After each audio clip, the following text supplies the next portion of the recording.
In front of me is OnePlus Nord, and let me show you how to update applications on the following device.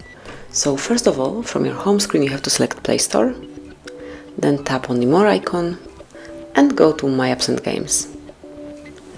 And here you will notice updates, so all apps that can be updated are right in front of you. So you can either update all applications at once by tapping on Update All, or pick one particular application that you would like to update. So if you would like to update, for example, contacts, just mark contacts and then it will be updated. You can observe the progress here. Obviously, meanwhile, you can use your device in a normal way, so you can search the browser, watch some movie, call your friend, do whatever you want to, and then if you open Play Store again, you will find it under recently updated. But obviously you can also update all apps at once, just click on Update All and then it will be done.